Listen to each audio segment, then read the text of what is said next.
ومن الناس من يشري نفسه ابتغاء مرضات الله والله رؤوف بالعباد। রব্বুল আলামিন ডাক দিয়ে বলে, মানুষের মধ্যে এমন কিছু মানুষ রয়েছে যারা তাদের রবের জন্য নিজের জীবনকে উৎসর্গ করে দিতে পারে। ওয়াল্লাহু রাউফুম বিল ইবাদ, রব্বুল আলামিন তাদেরকে অনেক বেশি মহব্বত করে, অনেক বেশি মহব্বত করে। আল্লাহ রব্বুল আলামিন কালামে হাকিমের মধ্যে ডাক দিয়ে বলেন, ওয়াল্লাযীনা আমানু আশাদ্দু হুব্বাল লিল্লাহ, যারা ঈমানদার ওই ঈমানদাররা আল্লাহ রব্বুল আলামিনকে সবচেয়ে বেশি মহব্বত করে। আর ঈমানদাররা দরকার হলে আল্লাহ এবং রসুলের জন্য নিজের জীবনকে দিতেও একটু কার্পণ্য করে না। জোরে কোন ঠিক না বেঠি? তারা নিজের জীবনকে আল্লাহ এবং রসুলের জন্য দিতে একটুও কার্পণ্য করে না। তারা জানে আজ না হয় কাল আমাদের মরতে হবে, মৃত্যু যদি হয় তাহলে যেন আল্লাহ এবং রসুলের জন্য হয়। কার জন্য? জোরে বলে না কার জন্য? আল্লাহ এবং রসুলের জন্য হয়। দেখেন এই আয়াতের একটা শানুজুল, কয়েকটা শানুজুল বলা হয়েছে। এর মধ্যে একটা শানুজুল আমি আপনাদেরকে বলতেছি যে দুইটা গোত্র ছিল, আজল এবং কারা। এই দুইটা গোত্রের লোক এরা ছিল কাফের, আল্লাহর রসুলের সবচাইতে বড় দুশ্মন ছিল এই আজল এবং কারা। এই দুই গোত্র মিলা ষড়যন্ত্র করে রসুলের কাছে আসছে, ইয়া রাসূলুল্লাহ আমরা নতুন মুসলমান হয়েছি। ষড়যন্ত্র ভিতরে কিন্তু শয়তানি। আমরা কি হয়েছি? নতুন মুসলমান হয়েছে। তো আমাদেরকে কোরআন শিক্ষা দেওয়ার জন্য আপনি কিছু সাহাবী আমাদেরকে দেন, যারা আমাদেরকে কোরআন শিক্ষা দেবে। রাসূল সাল্লাল্লাহু আলাইহি সাল্লাম বলতেছেন এটা তো খুব ভালো, ঠিক আছে নিয়ে যাও। তো কয়েকজন সাহাবীকে দিয়ে দিলেন। তার মধ্যে ছিলেন হযরতে খুবাইব রাদিয়াল্লাহু তাআলা আনহু, হযরতে মারসাদ ইবনে আবি মাইসাত রাদিয়াল্লাহু তাআলা আনহু, খালিদ ইবনে বকর রাদিয়াল্লাহু তাআলা আনহু, আব্দুল্লাহ ইবনে তারেক রাদিয়াল্লাহু তাআলা আনহু, যায়েদ ইবনে দাসনা রাদিয়াল্লাহু তাআলা আনহু, এবং তাদের সকলের সর্দার ছিলেন হযরতে আসিম ইবনে সাবিত আনসারী রাদিয়াল্লাহু তাআলা আনহু। একটা গ্রুপ করে পাঠিয়ে দিলেন। তো তারা যখন যাচ্ছে যখন মদিনা পার হয়ে দূরে চলে গেছে, তখন তাদের আসল রূপ ওই আজল আল কারাগোত্রের সন্ত্রাসীদের আসল রূপ বের হয়েছে। তো তারা 200 জন অস্ত্র সজ্জ হয়ে এই সাহাবীদেরকে ঘেরাও করে ফেলছে এবং বলতেছে, না আমরা তোমাদের থেকে কোনো কোরআন শিক্ষা, তোমাদেরকে হত্যা করার জন্য আমরা রসুলের কাছে গিয়া ষড়যন্ত্র করে তোমাদেরকে নিয়ে আসছি। 200 লোক একত্রিত হয়ে গেল। সাহাবায়ে কেরাম যারা ছিলেন তারা একটা পাহাড়ের টিলার উপর উঠে গেলেন। তারা চারদিকে ঘেরাও করে ডাক দিয়ে বলতেছে, তোমরা আমাদের হাতে গ্রেফতার হয়ে গেছো, আমরা তোমাদেরকে হত্যা করব না, তবে তোমাদেরকে নিয়ে মক্কার কাফেরদের কাছে আমরা বিক্রি করে দিব, তোমরা নেমে আসো। সাহাবায়ে কেরাম হযরত আসিম রাদিয়াল্লাহু তাআলা আনহু সহ বললেন, তোমাদের কাছে গ্রেফতার হলেও মরতে হবে, আর যদি আমরা শহীদ হই তাও আমরা মরব। আমরা মৃত্যুবরণ করলে দরকার হলে শহীদই মৃত্যুবরণ করব, তারপর তোমাদের হাতে গ্রেফতার হব। হযরত আসিম রাদিয়াল্লাহু তাআলা আনহু আল্লাহকে ডাক দেখে, আল্লাহ ও মালিক, আমার মৃত্যুর খবরটা তুমি রসুল পর্যন্ত পৌঁছে দাও। সুবহানাল্লাহ, আমার মৃত্যুর খবরটা তুমি কি করো? রসুল পর্যন্ত পৌঁছে দাও। ये के निकले जा तुम्हारे सामने आरज़ू है, ये के निकले जान तुम्हारे सामने, मैं तुम्हारे सामने हो तुम हमारे सामने, मैं तुम्हारे सामने हो तुम हमारे सामने। हज़रत आसिम রাদিয়াল্লাহু তাআলা আনহু সহ 7 জন সাহাবী ওই কাফেরদের সাথে যুদ্ধ আরম্ভ করে দিল। যুদ্ধ হয়ে যাওয়ার পর 7 জন সাহাবী শহীদ হয়ে গেলেন। শহীদ হয়ে যাওয়ার পর ওই আসিম রাদিয়াল্লাহু তাআলা আনহুর গর্দানটাকে যখন উড়িয়ে দেওয়া হলো, ওই গর্দানটা তারা মক্কার কাফেরদেরকে দিবে। আসিম রাদিয়াল্লাহু তাআলা আনহু শহীদ হওয়ার আগে দোয়া করেছিলেন, মালিক আমার এই দেহ যেন কাফেররা নিয়ে কেন খেলা করতে না পারে, অসম্মান করতে না পারে। ও মালিক, তুমি আমার দেহের হেফাজত করবে আর তাদের স্পর্শ যেন না লাগে। কারণ হলো ইয়া আইয়ুহাল্লাযীনা আমানু ইন্নামাল মুশরিকুনা নাজাস, কাফেররা হলো নাপাক, ওই নাপাকের হাত যেন আমার দেহের মধ্যে স্পর্শ না লাগে। আসিম রাদিয়াল্লাহু তাআলা আনহুর গর্দানটা উড়িয়ে দেওয়া হলো। ওই গর্দান যখন কাফেররা নিতে গেল, আল্লাহ রাব্বুল আলামিন এই রকম ঝড়, এই রকম বৃষ্টি, এই রকম ঝড় এবং বৃষ্টি, এই রকম পানি বহমান আরম্ভ কইরা দিছে। ওই সম্মানিত হাজরিন, প্রোগ্রাম থাকার কারণে বেশ এক মাস পর আমরা কোরআনে কারীমের তাফসীরের মধ্যে বসেছি। এই কারণে আল্লাহ পাকের দরবারে আবার শুকরিয়া আদায় করছি। সকলে বলি আলহামদুলিল্লাহ। আল্লাহ রাব্বুল আলামিন কালামে হাকিমের মধ্যে বলেন, আর রহমান আল্লামাল কোরআন, দয়াময় প্রভু শিক্ষা দিয়েছেন কোরআন। রব্বুল আলামিন কালামে হাকিমের মধ্যে আরো বলেন, ইয়ারফাইল্লাহুল্লাযীনা আমানু মিনকুম ওয়াল্লাযীনা উতুল ইলমা দারাজাত। নবী দু জাহান নবী মুহাম্মদুর রাসূলুল্লাহ সাল্লাল্লাহু আলাইহি ওয়াসাল্লাম বলেন, ইন্নাল্লাহা ইয়ারফাউ বিহাযাল কিতাবি আকওয়ামান ওয়া ইয়াদউ বিহি আখরিন।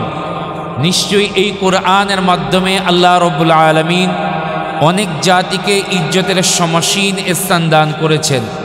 আবার এই কোরআনের সাথে বেয়াদবি করার কারণে আল্লাহ রাব্বুল আলামিন অনেক জাতিকে আল্লাহ পাক ধ্বংস করে দিয়েছেন। রব্বুল আলামিন কালামে হাকিমের মধ্যে আরো বলেন, ওয়া ইযা কুরিআল কুরআন ফাসতামিউ লাহু ওয়া আনসিতু লাআল্লাকুম তুরহামুন। যখন কোরআনে কারীম তেলাওয়াত করা হয়, তোমরা নীরব হয়ে তোমরা এই কোরআনে কারীমের তেলাওয়াত শোনো, লাআল্লাকুম তুরহামুন, তাহলে তোমাদের উপর আল্লাহর রহমত নাজিল হবে। এই কোরআন এমন একটা রহমতপূর্ণ কোরআন, এই কোরআনের আলোচনা যেই জায়গায় করা হয় ওই জায়গার মধ্যে আল্লাহর রহমত নাজিল হতে থাকে। যেই ব্যক্তি এই কোরআনে কারীমের তেলাওয়াত করবে বা আলোচনা করবে বা শুনবে, আল্লাহ রাব্বুল আলামিন ওই ব্যক্তির উপর তার রহমত নাজিল করতে থাকে। যেই রাষ্ট্রের মধ্যে এই কোরআনের আইন থাকবে, কোরআনের হুকুম থাকবে, ওই রাষ্ট্রের মধ্যে আল্লাহ রাব্বুল আলামিন তার রহমত নাজিল করে দিবেন। এই কিতাব এমন একটি দামি কিতাব, এই কিতাব দেখলেও সওয়াব হয়, এই কিতাব বুকে লাগাইলেও সওয়াব হয়, এই কিতাব যদি কেউ ছোঁয় তাহলে ছুঁইলেও সওয়াব হয়, এই কিতাব কেউ যদি চোখ দিয়ে দেখে তাহলেও একটা সওয়াব হয়, এই কিতাব যদি কেউ চুমু খায়, বুকে লাগায়, তাহলে চুমু খাওয়ার কারণেও সওয়াব হয়। এই কিতাব এমন একটা কিতাব, যেই কিতাব পড়লেও সওয়াব হয়, পড়াইলেও সওয়াব হয়, বুঝলেও সওয়াব হয়, বুঝাইলেও সওয়াব হয়। কেউ বুঝিয়ে পড়লেও সওয়াব হয়, কেউ যদি না বুঝেও পড়ে তারপরেও সওয়াব হয়, কেউ যদি শুনে তারপরেও সওয়াব হয়, কাউকে যদি শোনায় তারপরেও সওয়াব হয়। এই কিতাব যারা তেলাওয়াত করবে, শিখবে, তাদেরকে যদি সম্মান দেয় তাহলে আল্লাহ তাদের এই কারণেও আল্লাহ পাক তাকে নেকি দান করে। শুধু তাই না, এই কিতাব যদি কেউ পড়ে এবং কেউ যদি পড়তে পারে না, যে পড়ে তাকে সাহায্য করে, সম্মান করে, আল্লাহ রাব্বুল আলামিন এই সম্মান দেওয়ার কারণে, ইজ্জত দেওয়ার কারণে কিয়ামতের ময়দানে এই সম্মানটা আপনার আমার জন্য নাজাতের উসিলা হয়ে যাবে। এই কোরআন এত দামি একটা কোরআন, বরং এই কোরআনের সম্মান, এই কোরআনের আজমত আমরা বুঝতে পারি না, বরং আমাদের কাছে এই রকম একটা দামি কিতাব আমরা ভুলেই গেছি। বরং আল্লাহ রাব্বুল আলামিন বলে, তুমি কি জানো, যখন এই কোরআন তেলাওয়াত করা হয়, রাসূল করিম সাল্লাল্লাহু আলাইহি ওয়াসাল্লাম বলেন, যখন এই তেলাওয়াত কোরআন তুমি যখন তেলাওয়াত করো, স্বয়ং আল্লাহ তোমার তেলাওয়াত শুনে। স্বয়ং আল্লাহ তোমার কি শুনে? কত দামি কথা! আমার মালিক আমার তেলাওয়াত শুনে, যেই মালিকের কথাগুলি আমি বলি। সুবহানাল্লাহ। বলেন তো, এই কোরআনের চাইতে দামি কোনো কিতাব দুনিয়ার বুকে আছে? আরো জোরে কন। আল্লাহ রাব্বুল আলামিন নিজে আপনাকে আমাকে জান্নাতের মধ্যে এই কোরআনে কারীম তেলাওয়াত করে শুনাইবেন, নিজে শুনাইবেন তার কুদরতি জবান দিয়ে। আমরা শুনতে চাই কি চাই না? জোরে কোন, চাই কি চাই না? আল্লাহ বলেন, আর রহমানু আল্লামাল কুরআন খলাকাল ইনসানা আল্লামাহুল বায়ান আশ-শামসু ওয়াল কমারু বিহুসবান ওয়ান নাজমু ওয়াশ-শাজারু ইয়াসজুদান। রব্বুল আলামিন এইভাবে জান্নাতের মধ্যে আল্লাহ রব্বুল আলামিন তার গোলামদেরকে আল্লাহ পাক তেলাওয়াত করে শুনাইবেন তার কুদরতি জবানে। বান্দা যখন কোরআনে কারীম তেলাওয়াত শুনবে লক্ষ লক্ষ বছর পার হয়ে যাবে, বান্দার কোনো খবর থাকবে না। জোরে কন্না সুবহানাল্লাহ। ইশকে বাজি বুত পুরস্তি তूने मुझको दे दिया, ले गया तू बेकरारी बेकरारी दे दिया। आशिकारा रोज़े महशर बाक़ियामत कारनी, आशिकारा रोज़ तमाशा ये जमाले यारनी। जोरे बोलें ना सुबहानल्लाह। अल्लाह निजे बांदा के तेलावत करे शुनाइबे, নিজে কুদরতি জবানে আল্লাহ বান্দাকে জান্নাতের মধ্যে তেলাওয়াত করে শোনাইবে। আমরা ডাইরেক্ট আল্লাহকে দেখব, আল্লাহ আর বান্দার মাঝে তখন কোনো পর্দা থাকবে না। এই রকম সৌভাগ্যবান তারা হবে যারা এই সমস্ত কোরআনের মাহফিলের মধ্যে আসবে। আল্লাহ তাদেরকে ওই মাহফিলের মধ্যে যোগ দেওয়ার জন্য তৌফিক দান করে। দেখেন একজন সাহাবীর নাম ছিলেন উবাই ইবনে কাব রাদিয়াল্লাহু তাআলা আনহু। তার কণ্ঠ খুব চমৎকার ছিল, খুব সুন্দর ছিল। উবাই ইবনে কাব রাদিয়াল্লাহু তাআলা আনহু একদিন মসজিদে নববীর মধ্যে কোরআনে কারীম তেলাওয়াত করতেছে। খুব দিল মন উজাড় করে দিয়ে তেলাওয়াত করতেছে। আমরা তো এমন হয়ে গেছি যে কোরআন তেলাওয়াত তো দূরের কথা, কোরআন শিখার জন্য সময় আমরা পাই না। বরং কোরআন তেলাওয়াত যদি সহি না হয় তাহলে আপনার আমার কোনো ইবাদত নামাজ সামাজ কোনো কিছু কবুল হবে না। এত বড় দামি ইবাদত, বরং কোরআনের মাধ্যমে সব জায়গায় বরকত হয়। তো উবাই ইবনে কাব রাদিয়াল্লাহু তাআলা আনহু একদিন রাতের বেলায় মসজিদে নববীর বারিন্দার মধ্যে বৈশা কোরআনে কারীম তেলাওয়াত করতেছে। তার জবান খুব মজার ছিল এবং খুব সুন্দর কণ্ঠ তার ছিল। হঠাৎ রাসূল আসতেছে। কাব উবাই ইবনে কাব রাদিয়াল্লাহু তাআলা আনহু রাসূলকে দেখে তেলাওয়াত বন্ধ করে দিয়েছে। রাসূল আয়েশা ডাক দিয়ে বলতেছে, উবাই ইবনে কাব তেলাওয়াত করো। উবাই ইবনে কাব বলতেছে, ইয়া রাসূলুল্লাহ, যেই কোরআন আপনার উপর নাজিল হয়েছে আপনার সামনে কিভাবে ওই কোরআন তেলাওয়াত করি? এটা আমার কাছে অন্যরকম মনে হয়। রাসূল ডাক দিয়ে বলে, এই হুকুম আমার না, এই হুকুম উপর থেকে আসছে।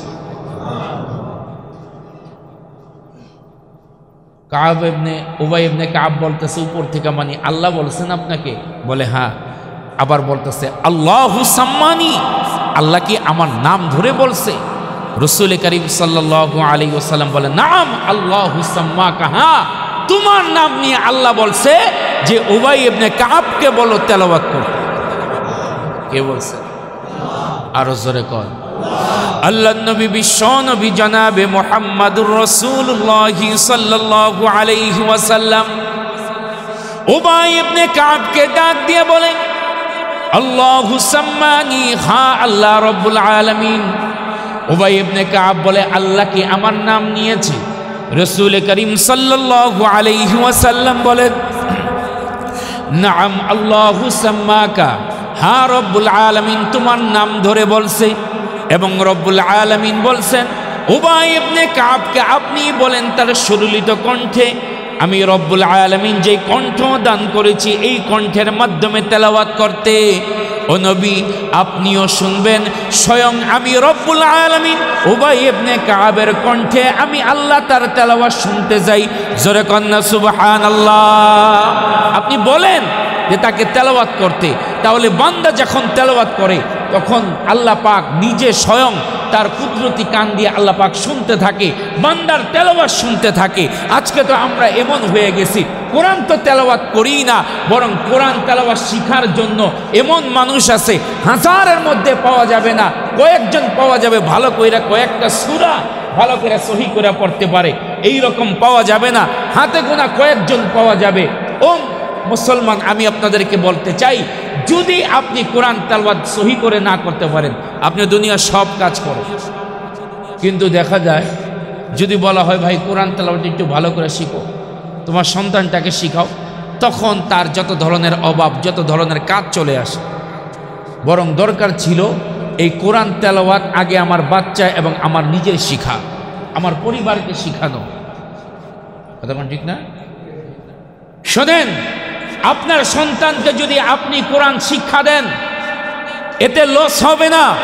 আপনার ইন্তেকালের পর কমপক্ষে এইরকম কিছু শিক্ষা তাকে দেন, যেন আপনি ইন্তেকালের পর আপনার কবরের সামনে দাঁড়াইয়া সূরা ফাতিহা, সূরা ইখলাস যেন সহিভাবে পড়তে পারে। কমপক্ষে সন্তানটাকে কোরআনটাকে শিক্ষা দেন। আপনি সন্তান রাখছেন, এই সন্তান জানাজার নামাজ পড়তে পারে। আমি বলবো না আপনি স্কুল কলেজ ভার্সিটিতে পড়াবেন না, এটা বলবো না, এটা পড়াবেন, কিন্তু সাথে সাথে সন্তানটাকে কোরআন শিক্ষা দিয়ে। কথা বুঝেন নেই? সাথে সাথে কোরআন সন্তানটাকে কি দিবেন? কোরআন শিক্ষা দিবেন। এতে আপনার লস হবে না।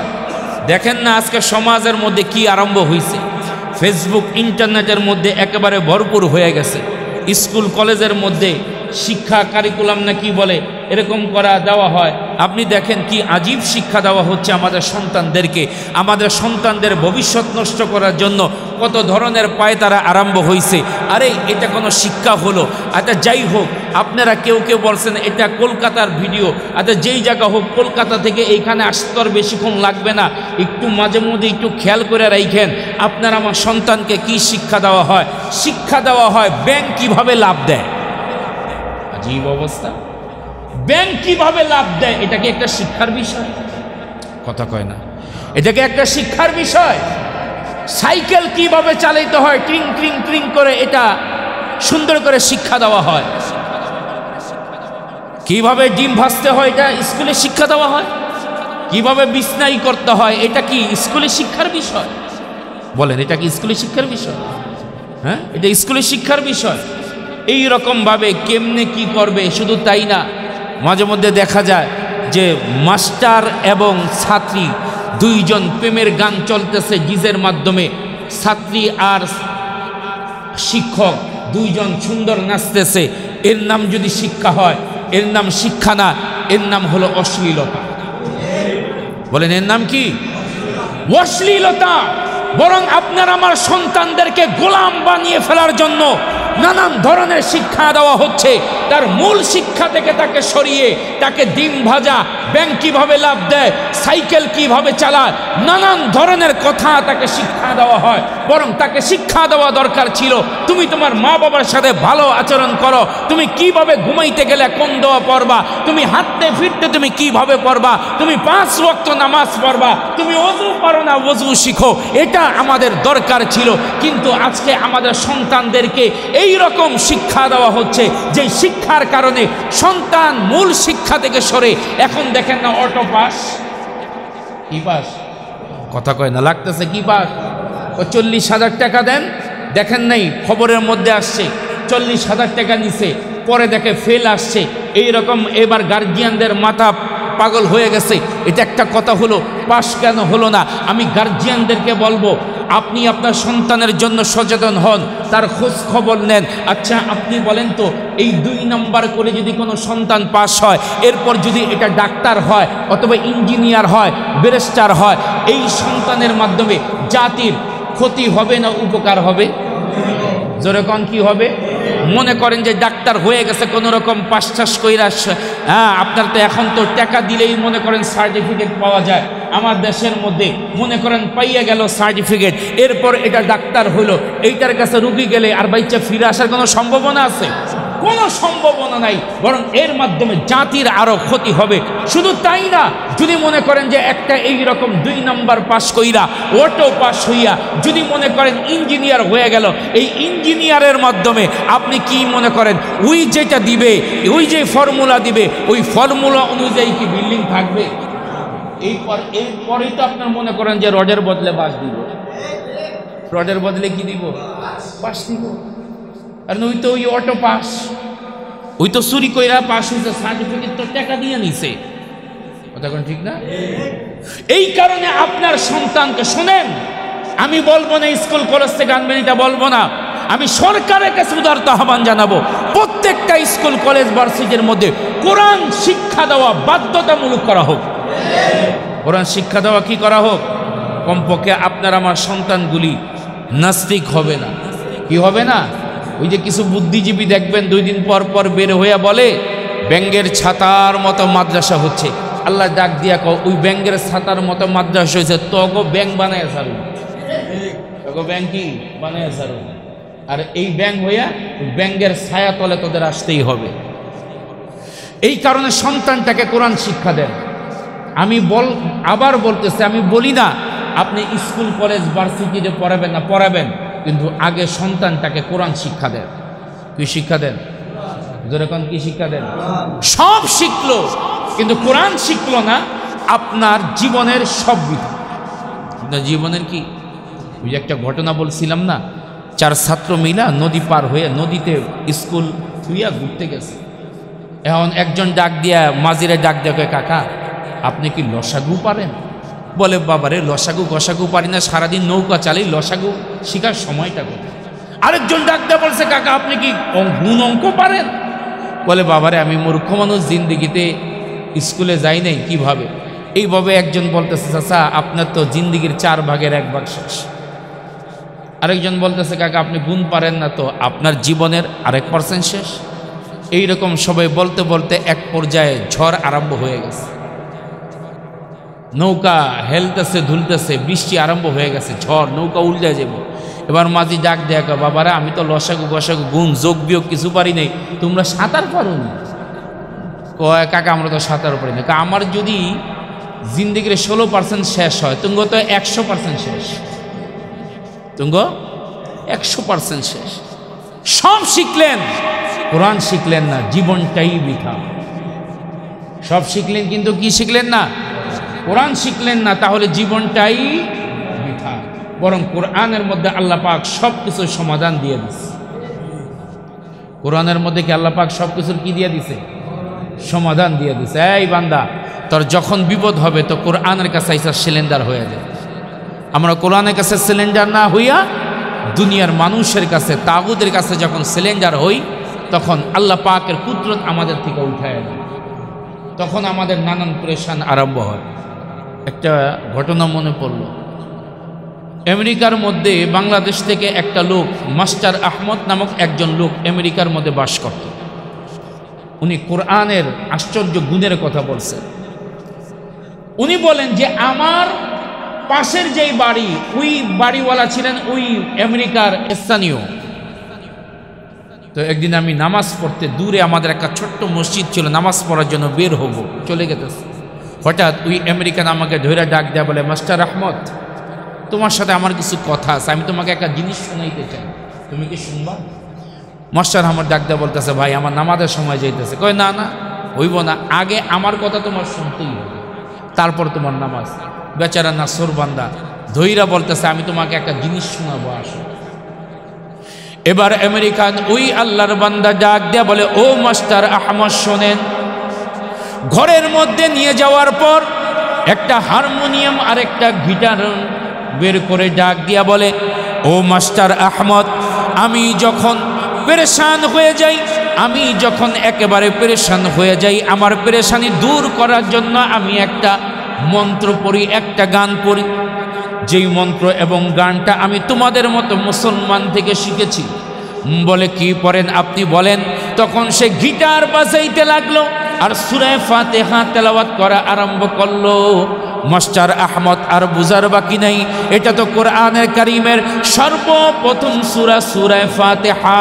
এই সূরার আরেকটা নাম হলো সূরা শিফা।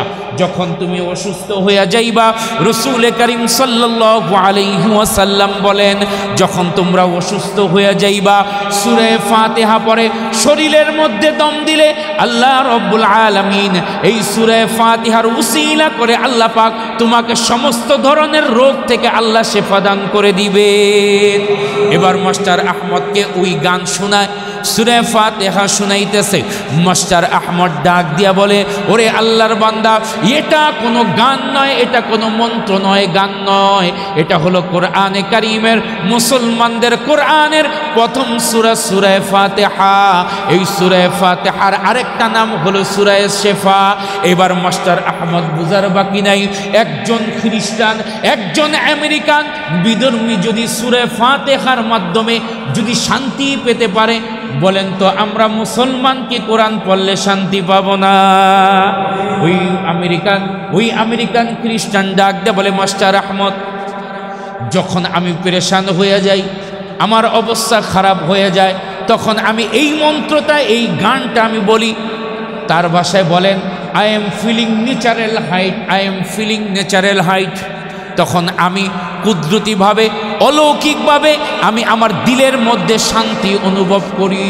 তাহলে বোঝা গেল কোরআন হলো এমন একটা কিতাব, যেই কিতাবের মাধ্যমে আল্লাহর রহমত বান্দার উপর নাজিল হয়। লাআল্লাকুম তুরহামুন। কোরআনের মাধ্যমে, সমাজের মাধ্যমে, কোরআনের মাধ্যমে আপনার সাংসারিক জীবনের মধ্যে কোরআনের মাধ্যমে, আন্তর্জাতিক জীবনের মধ্যে কোরআনের মাধ্যমে, ব্যক্তি জীবনের মধ্যে শান্তি আসবে। আজকে কোরআন থেকে আমরা যত দূরে, আযাব গজব তত আমাদের আরো সামনে। এই কারণে কোরআনকে আঁকড়িয়ে ধরতে হবে, কোরআনকে আমরা মানতে হবে, কোরআন মোতাবেক জীবন যাপন করতে হবে, কোরআনের ছায়া তলে আশ্রয় নিতে হবে। তাহলেই আপনার উপর আল্লাহর রহমত নাজিল হবে। পারবো না আমরা কোরআনকে আঁকড়ে ধরতে? ইনশাআল্লাহ পারবো না? ইনশাআল্লাহ। আসেন, আমি আপনাদের খেদমতে সূরা বাকারার 207 নং আয়াতে কারিমা তেলাওয়াত করেছি। যেই আয়াতের মধ্যে আল্লাহ রাব্বুল আলামিন এক শ্রেণীর লোকের কথা বলছে। তারা কারা? তারা হলো ওই সমস্ত লোক যারা একমাত্র আল্লাহ সন্তুষ্টি লাভের জন্য নিজের জীবনকে উৎসর্গ করছে। কার জন্য? জোরে বলেন কার জন্য? আরো জোরে বলেন কার জন্য? আল্লাহকে সন্তুষ্ট করার জন্য। মনে রাখবেন একটা কথা, আমার জিন্দেগির যা হবে সব আল্লাহকে রাজি খুশি করার জন্য হবে। কার জন্য? জোরে বলেন না। আল্লাহকে রাজি খুশি করার জন্য। আমার জীবনে যা কিছু হবে, আল হুব্বু ফিল্লাহ ওয়াল বুগযু ফিল্লাহ ওয়া মান আ'তা লিল্লাহ ওয়া মান আলিল্লাহ ফাকাদ ইসতাকমালা ঈমান।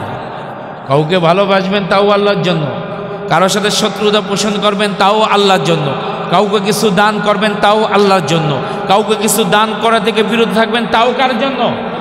আমার সব কিছু হবে একমাত্র কার জন্য? কুল ইন্না সলাতি ওয়া নুসুকি ওয়া মাহইয়ায়া ওয়া মামাতি লিল্লাহি রাব্বিল আলামিন। আমার নামাজ, আমার হায়াত, আমার কুরবানি, আমার মউত সব লিল্লাহি রাব্বিল আলামিন, একমাত্র কার জন্য হবে? জোরে বলেন কার জন্য? আল্লাহর জন্য। আল্লাহ পাক ওই শ্রেণীর লোকের কথা বলতেছেন, যে এক শ্রেণীর লোক যারা আল্লাহর জন্য নিজের জীবনকে পর্যন্ত উৎসর্গ করে দিচ্ছে। আর আল্লাহ ডাক দিয়ে বলেন কি জানেন? ওয়াল্লাযীনা আমানু আশাদ্দু হুব্বাল লিল্লাহ।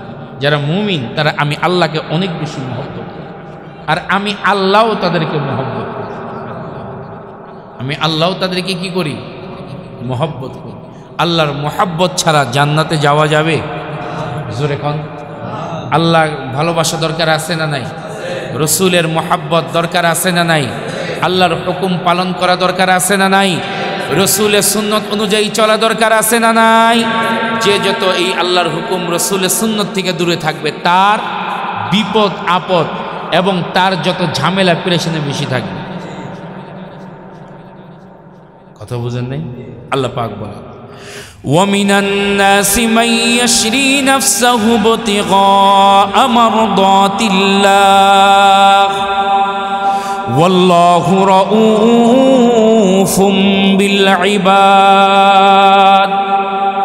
রব্বুল আলামিন ডাক দিয়ে বলে, মানুষের মধ্যে এমন কিছু মানুষ রয়েছে যারা তাদের রবের জন্য নিজের জীবনকে উৎসর্গ করে দিতে পারে। ওয়াল্লাহু রাউফুম বিল ইবাদ। রব্বুল আলামিন তাদেরকে অনেক বেশি মহব্বত করে, অনেক বেশি মহব্বত করে। আল্লাহ রব্বুল আলামিন কালামে হাকিমের মধ্যে ডাক দিয়ে বলেন, ওয়াল্লাযীনা আমানু আশাদ্দু হুব্বাল লিল্লাহ। যারা ঈমানদার, ওই ঈমানদাররা আল্লাহ রব্বুল আলামিনকে সবচেয়ে বেশি মহব্বত করে। আর ইমানদাররা দরকার হলে আল্লাহ এবং রসুলের জন্য নিজের জীবনকে দিতেও একটু কার্পণ্য করে না। জোরে কোন ঠিক না বেঠি? তারা নিজের জীবনকে আল্লাহ এবং রসুলের জন্য দিতে একটুও কার্পণ্য করে না। তারা জানে আজ না হয় কাল আমাদের মরতে হবে, মৃত্যু যদি হয় তাহলে যেন আল্লাহ এবং রসুলের জন্য হয়। কার জন্য? জোরে বলে না কার জন্য? আল্লাহ এবং রসুলের জন্য হয়। দেখেন এই আয়াতের একটা শানুজুল, কয়েকটা শানুজুল বলা হয়েছে, এর মধ্যে একটা শানুজুল আমি আপনাদেরকে বলতেছি যে দুইটা গোত্র ছিল, আজল এবং কারা। এই দুইটা গোত্রের লোক এরা ছিল কাফের, আল্লাহর রসুলের সবচাইতে বড় দুশ্মন ছিল এই আজল এবং কারা। এই দুই গোত্র মিলা ষড়যন্ত্র করে রসুলের কাছে আসছে, ইয়া রসুল আল্লাহ আমরা নতুন মুসলমান হয়েছি। ষড়যন্ত্র ভিতরে কিন্তু শয়তানি, আমরা কি হয়েছি? নতুন মুসলমান হয়েছে, তো আমাদেরকে কোরআন শিক্ষা দেওয়ার জন্য আপনি কিছু সাহাবী আমাদেরকে দেন যারা আমাদেরকে কোরআন শিক্ষা দেবে। রসুল সাল্লাল্লাহু আলাইহি সাল্লাম বলতেছেন এটা তো খুব ভালো, ঠিক আছে নিয়ে যাও। তো কয়েকজন সাহাবীকে দিয়ে দিলেন, তার মধ্যে ছিলেন হযরত খুবাইব রাদিয়াল্লাহু তাআলা আনহু, হযরত মারসাদ ইবনে আবি মাইসাত রাদিয়াল্লাহু তাআলা আনহু, খালিদ ইবনে বকর রাদিয়াল্লাহু তাআলা আনহু, আব্দুল্লাহ ইবনে তারেক রাদিয়াল্লাহু তাআলা আনহু, যায়েদ ইবনে দাসনা রাদিয়াল্লাহু তাআলা আনহু, এবং তাদের সকলের সর্দার ছিলেন হযরত আসিম ইবনে সাবিত আনসারী রাদিয়াল্লাহু তাআলা আনহু। একটা গ্রুপ করে পাঠিয়ে দিলেন। তো তারা যখন যাচ্ছে যখন মদিনা পার হয়ে দূরে চলে গেছে, তখন তাদের আসল রূপ ওই আজল আল কারাগোত্রের সন্ত্রাসীদের আসল রূপ বের হয়েছে। তো তারা 200 জন অস্ত্রসজ্জ হয়ে এই সাহাবীদেরকে ঘেরাও করে ফেলছে এবং বলতেছে, না আমরা তোমাদের থেকে কোনো কোরআন শিক্ষা, তোমাদেরকে হত্যা করার জন্য আমরা রসুলের কাছে গিয়া ষড়যন্ত্র করে তোমাদেরকে নিয়ে আসছি। 200 লোক একত্রিত হয়ে গেল। সাহাবায়ে কেরাম যারা ছিলেন তারা একটা পাহাড়ের টিলার উপর উঠে গেলেন, তারা চারদিকে ঘেরাও করে ডাক দিয়ে বলতেছে, তোমরা আমাদের হাতে গ্রেফতার হয়ে গেছো, আমরা তোমাদেরকে হত্যা করব না, তবে তোমাদেরকে নিয়ে মক্কার কাফেরদের কাছে আমরা বিক্রি করে দিব, তোমরা নেমে আসো।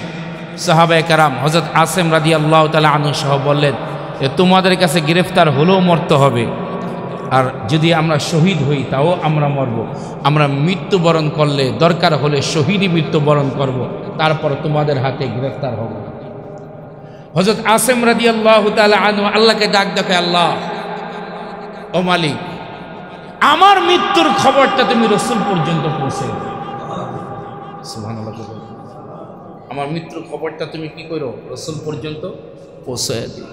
ये के निकले जा तुम्हारे सामने आरज़ू है, ये के निकले जान तुम्हारे सामने, मैं तुम्हारे सामने हो तुम हमारे सामने, मैं तुम्हारे सामने हो तुम हमारे सामने। हज़रत आसिम রাদিয়াল্লাহু তাআলা আনহু সহন 7 জন সাহাবী ওই কাফেরদের সাথে যুদ্ধ আরম্ভ করে দিল। যুদ্ধ হয়ে যাওয়ার পর 7 জন সাহাবী শহীদ হয়ে গেলেন। শহীদ হয়ে যাওয়ার পর ওই আসিম রাদিয়াল্লাহু তাআলা আনহুর গর্দানটাকে যখন উড়িয়ে দেওয়া হলো, ওই গর্দানটা তারা মক্কার কাফেরদেরকে দিবে।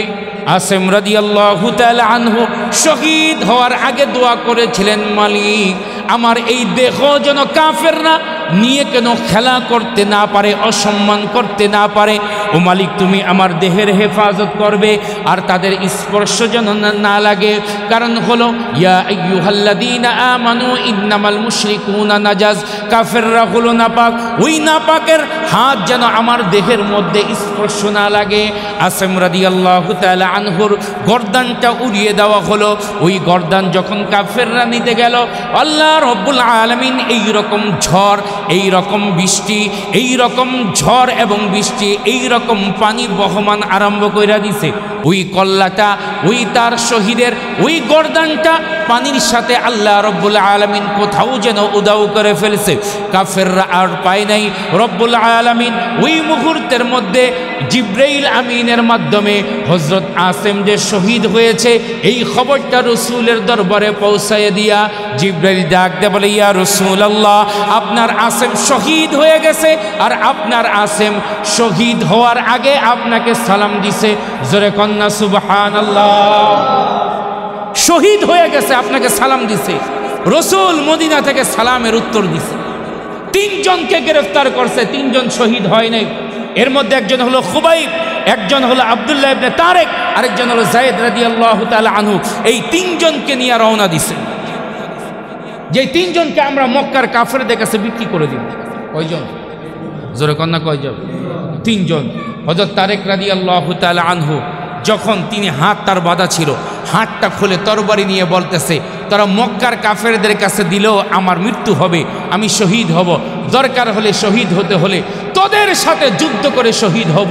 তখন তারেক রাদিয়াল্লাহু তাআলা আনহু তাদের সাথে যুদ্ধ করে শহীদ হয়ে গেলেন। এইবার দুইজনের মধ্যে একজন হলো হযরতে যায়েদ রাদিয়াল্লাহু তাআলা আনহু, আরেকজন হলো খুবাইব রাদিয়াল্লাহু তাআলা আনহু। তিনজনের মধ্যে একজন শহীদ আর দুইজনকে তারা রওনা দিল। হযরতে খুবাইব রাদিয়াল্লাহু তাআলা আনহুকে হারেস নামক একজন ছিল, হারেস তার সন্তানদের কাছে বিক্রি করে দিল, আর যায়েদ রাদিয়াল্লাহু তাআলা আনহুকে সফওয়ান ইবনে উমাইয়ার কাছে বিক্রি করে দিল। দেখেন তাদের বিক্রি হওয়ার পর যখন তাদেরকে মক্কার মধ্যে নিয়ে বিক্রি করে দিল, এই যে সফওয়ান ইবনে উমাইয়া তার বাবাকে এই হযরতে যায়েদ রাদিয়াল্লাহু তাআলা আনহু বদরের প্রান্তরের মধ্যে হত্যা করেছিলেন। এইবার তাদেরকে ডাক দিয়ে বলল, শুলের মধ্যে চড়ায় ডাক দিয়া বলে, হে যায়েদ, আবু সুফিয়ান তখনও মুসলমান হন নাই। হ্যাঁ, আবু সুফিয়ান রাদিয়াল্লাহু তখনও মুসলমান হয়নি। উনি বলতেছে, এ যায়েদ, তোমাকে একটা অফার দেই, তুমি যদি চাও তুমি তোমার স্ত্রীর কাছে চলে যাবা, মা বাবার বুকের মধ্যে ফিরে যাবা, তোমাকে একটা অফার দেই। অফারটা কি? তুমি যদি এই কথা বলো যে তোমার জায়গা তোমাদের নবী মুহাম্মদুর রাসূলুল্লাহ সাল্লাল্লাহু আলাইহি ওয়াসাল্লামকে যদি রাখি, তাহলে তুমি যদি এতটুক বলো হ্যাঁ রাখেন, এতটুক যদি তুমি বলো, আমি তোমাকে ছেড়ে দিব। হযরত যায়েদ রাদিয়াল্লাহু তখন যে কথা বলেছিলেন এটা স্বর্ণাক্ষরে লেখার মতো। জোরে কন্যা সুবহানাল্লাহ। হযরতে যায়েদ রাদিয়াল্লাহু তাআলা আনহু ডাক দিয়ে বলে, ও মক্কার কুফারেরা শোনো, ও আবু সুফিয়ান শোনো, আমি যায়েদ বাড়ির মধ্যে থাকবো আর আমার রসুলের পায়ের মধ্যে একটা কাঁটা বিঁধবে, আমি যায়েদ কখনো এটা সহ্য করতে পারবো না। আমার দেহের মধ্যে যতগুলি পশম রয়েছে, ওই পশম পরিমাণ যদি জান আল্লাহ আমাকে দিত, আমি আমার রসুলের জন্য প্রত্যেকটা জান আমি আল্লাহর জন্য কুরবানি করে দিতাম। যায়েদ রাদিয়াল্লাহু তাআলা আনহু এই কথা শুনে আবু সুফিয়ান আশ্চর্য হয়ে গেল। ডাক দিয়ে বলে, মক্কার কাফেররা শোনো, সারা দুনিয়ার বড় বড় বাদশাদের সাথে আমি ঘুরছি, কিন্তু মুহাম্মদুর রাসূলুল্লাহ সাল্লাল্লাহু আলাইহি ওয়াসাল্লাম তার সাহাবায়ে কেরাম তাকে যেই পরিমাণ মহাব্বত করে, এই পরিমাণ মহাব্বত আমি দুনিয়ার কোনো বাদশাকে, তাদের উজির এবং তাদের এলাকার কোনো মানুষকে আমরা করতে দেখি নাই। এত বেশি পরিমাণ মহাব্বত করে তাকে শহীদ করে দেওয়া হলো। এইবার হযরতে খুবাইব রাদিয়াল্লাহু তাআলা আনহুকে ওই যে হারেস তার সন্তানদের কাছে বিক্রি করে দেওয়া হলো। ওই যে খুবাইব রাদিয়াল্লাহু তাআলা আনহুকে শুলের মধ্যে চড়াইয়া দেওয়া হলো। শুলের মধ্যে চড়াইয়া দেওয়ার পর যখন চড়াইবে, মৃত্যুর আগে ডাক দিয়ে বলে, তোমার জিন্দেগির শেষ কোনো আশা আছে কিনা আমাকে বলো।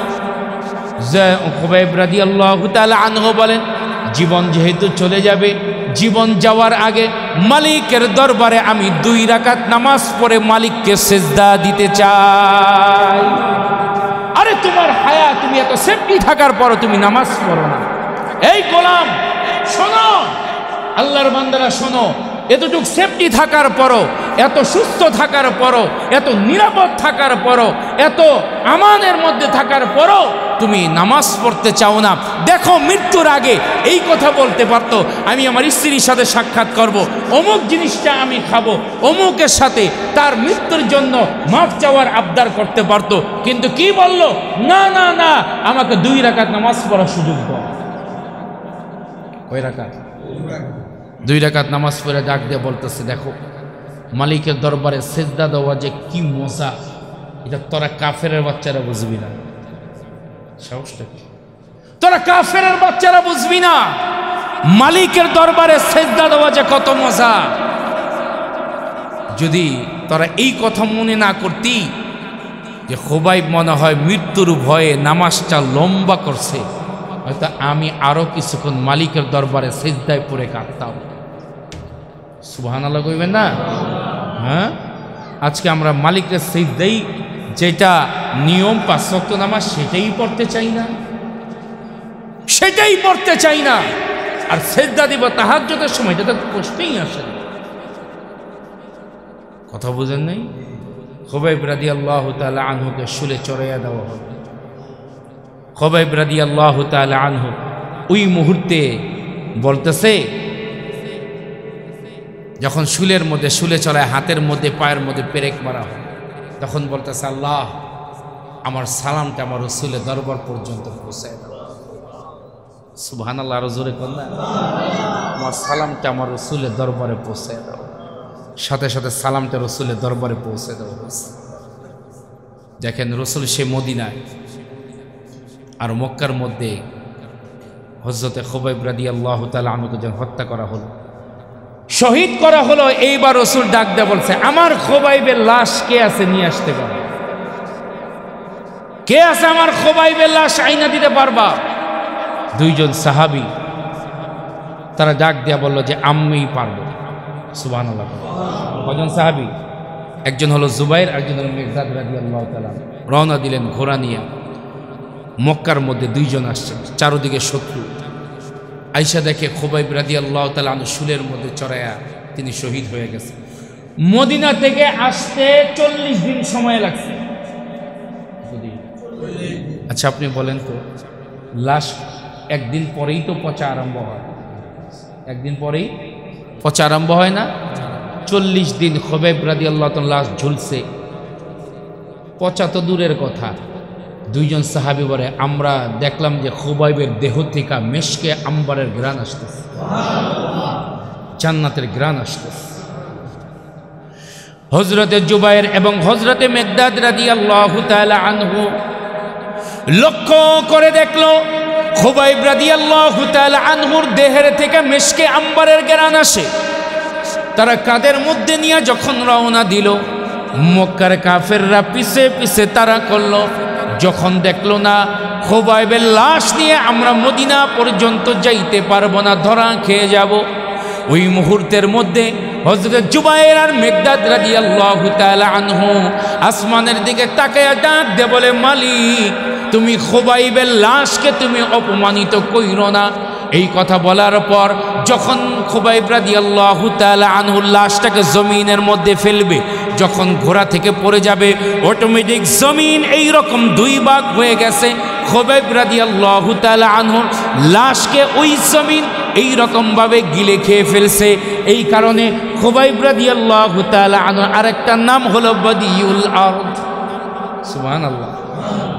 খেয়ে ফেলছেন মাটি, মাটি খুবাইব রাদিয়াল্লাহু তাআলা আনহুর লাশটাকে খেয়ে ফেলছে, মাটি গিলে ফেলছেন, আর তার অস্তিত্ব আর পাওয়া যায় নাই। খুবাইব রাদিয়াল্লাহু তাআলা আনহুর লাশটা আর পাওয়া যায় নাই, ওই মাটি তার খেয়ে ফেলছে, মাটি নিয়ে গেছে, আল্লাহর হেফাজতের মধ্যে নিয়ে গেছে। এই কারণে আল্লাহ পাক বলেন, ওয়া মিনান নাসি মান ইয়াশরি নাফসাহু বিতিগা মারদাতিল্লাহ। এমন কিছু আল্লাহর বান্দা আছে, এমন কিছু আল্লাহর বান্দা আছে যারা আল্লাহর জন্য নিজের জীবন দিতে প্রস্তুত। কেউ কেউ বলছেন না এই আয়াতটা হযরতে আলী রাদিয়াল্লাহু তাআলা আনহুর শানে নাজিল হয়েছিল। রাসূল যখন মক্কা থেকে হিজরত করে মদিনায় যায়, ডাক দিয়া বলতেছে, ও আলী, আমার এই খাটের মধ্যে তুমি তোমার হাজরামি চাদরটা গায়ে দিয়া, আমার হাজরামি চাদর লাল চাদরটা গায়ে দিয়া তোমার ঘুমায় থাকতে হবে। এমন হতে পারে আমাকে মনে করে তোমাকে হত্যা করতে পারে, তুমি কি শুইতে রাজি? হযরত আলী রাদিয়াল্লাহু তাআলা বলেন, ইয়া রাসূলুল্লাহ, আপনাকে মনে করে আমাকে শহীদ করবে, এর চাইতে সৌভাগ্য আর কি হতে পারে? হযরতে আলী রাদিয়াল্লাহু তাআলা আনহু ডাক দিয়ে বলে, ইয়া রাসূলুল্লাহ, আপনি নির্বিঘ্নে মদিনার মধ্যে চলে যান। হযরতে আলী রাদিয়াল্লাহু তাআলা আনহু তার হাজরামি চাদরটা গায়ে দিয়ে যখন ঘুমায়া পড়ল, মক্কার মানুষের একটা অভ্যাস ছিল, তারা অতর্কিত হামলা করতো না, রাতের বেলা হামলা করতো না। সকালবেলা যখন আসলো, আসার পর যখন দেখে হযরত আলী ঘুমন্ত, তখন বলে, আগে মুখটা সরাও। একজন কয় হামলা কর, বলে না, চেহারা দেখা মারবো, এর মধ্যে মজা পাইব, এই কারণে তার চাদরের উপর দিয়া মাইরো না, চাদর উঠাইতে দেরি। দেখে ওই চাদরের নিচে হজরতে আলী রাদিয়াল্লাহু তাআলা আনহু ঘুমন্ত। হজরত আলী বলে, আমাকে কেন মারলা না? বলে, না না, তোমাকে মারার উদ্দেশ্য না, আমাদের মারার উদ্দেশ্য হলো তোমাদের নবী মুহাম্মদুর রাসূলুল্লাহ সাল্লাল্লাহু আলাইহি ওয়াসাল্লামকে। হযরত আলী বলে, আজকে যদি তোমরা আমাকে আমাদের পয়গম্বর মুহাম্মদুর রাসূলুল্লাহ সাল্লাল্লাহু আলাইহি ওয়াসাল্লামকে মনে করে হত্যা করতে, তাহলে এই অবস্থায় আমি আল্লাহর দরবারে হাজির হইয়া যাইতাম, আর আল্লাহ পাক আমার জিন্দেগির সব গুনাহগুলি আল্লাহ মাফ করে দিত। কেমন ছিলেন রসুলের প্রতি মোহাব্বত, কেমন ছিল রসুলের প্রতি আশিক, মালিকের প্রতি কি রকম মোহাব্বত ছিল। এই কারণে আল্লাহ বলেন, ওয়ামিনান নাসি মান ইয়াশরি নাফসাহু বিতিগা মারযাতিল্লাহ ওয়াল্লাহু রাউফুম বিল ইবাদ। আল্লাহ ডাক দিয়ে বলে, এইরকম মানুষদের মধ্যে এইরকম কিছু লোক আছে যারা আল্লাহকে অনেক বেশি মোহাব্বত করে। ওয়াল্লাহু রাউফুম বিল ইবাদ, আল্লাহও তাদেরকে অনেক মোহাব্বত করে। এই কারণে আল্লাহকে মোহাব্বত করতে হবে চূড়ান্ত পর্যায়ে মোহাব্বত। কি পর্যায়ে? এখন মোহাব্বত করবেন নামাজ পইরা না ছাইরা? কথা কয় না। ফজর পইরা না ছাইরা? নবীর সুন্নত রাইখা না ছাইটা? পারবো না ইনশাআল্লাহ, পারবো না ইনশাআল্লাহ। আল্লাহ পাক আমাদের সকলকে কবুল করে হুজুরে কোন আমিন। আবার আর একটা কথা বলতেছি, নিজের সন্তানকে কোরআন শিক্ষা দেন। নিজের সন্তানকে কি শিক্ষা দেন? বলেন, কি শিক্ষা দিবেন? কোরআন সুন্নাহ শিক্ষা দেন। এই শিক্ষাটা মনে রাখেন, একদিন আপনার কাজে আসবে। আর ওই ব্যাঙ্গেল লাফ, সাইকেল চালানো, ডিম ভাজি, বিছনা কিভাবে উঠায়, এই শিক্ষার মাধ্যমে কোনো লাভ হবে না। এই শিক্ষার মাধ্যমে আপনার আমার সন্তানগুলিকে এই রকমভাবে ভবিষ্যৎ নষ্ট করার পায়তারা করতেছে, গোলামের জিঞ্জিরের মধ্যে আবদ্ধ করার চেষ্টা করতেছে। এই কারণে সাবধান, আপনার সন্তানকে আগে কোরআন শিক্ষা দেন। স্কুলে পড়ুক, ভার্সিটিতে পড়ুক, যা হোক, হোক ব্যারিস্টার, হোক ডাক্তার, যা কিছু হোক ইঞ্জিনিয়ার, আগে কোরআন শিক্ষা দেন। এর মাধ্যমে আপনার সন্তান কখনো নাস্তিক হবে না, আপনার সন্তান কখনো বিপদগামী হবে না। কমপক্ষে আপনি ইন্তেকালের পর, যখন আপনি ইন্তেকাল করবেন, সহিভাবে রব্বির হামহুমা কামা রব্বায়ানি সাগীরা অথবা সূরা ফাতিহা, সূরা ইখলাস সহিভাবে পড়তে পারবে। যদি না রেখে যান, তাহলে মনে রেখেন, এই সন্তান আপনি ইন্তেকালের পর আপনার কথা মনে করবে না, দোয়ার মধ্যে আপনাকে শরীক করবে না। এই কারণে এমন সন্তান রেখা যান, যেই সন্তান প্রত্যেক দোয়ার মধ্যে যেন আপনার কথা স্মরণ করে, রব্বির হামহুমা কামা রব্বায়ানি সাগীরা, এইভাবে যেন আল্লাহর কাছে দোয়া করে। আল্লাহর কসম, রসুল বলছে, যখন কোনো সন্তান তার মা বাবার জন্য চোখের পানি ছেড়ে দোয়া করে, আল্লাহ সাথে সাথে মা বাবার জিন্দেগির সব গুনাহগুলি মাফ করে দেয়। ব্যাংক ব্যালেন্স, বাড়ি ঘর, ব্যবসা বাণিজ্য সব রাখলেন, কিন্তু সন্তানটা ইন্তেকালের পর আপনার নাম মনে রাখলো না, আপনার জন্য সদকা করলো না, দান করলো না, দোয়া করলো না, সূরা ফাতিহা পড়লো না, সূরা ইখলাস পড়লো না, আপনার জন্য দোয়াও করলো না, বলেন তো এই সন্তান রাইখা গেলে কোনো লাভ হবে? লাভ হবে? আল্লাহ আমাদের সকলকে হেফাজত করুক। জোরে কোন আমিন। নেককার সন্তান রেখে যাওয়ার তৌফিক দান করুক।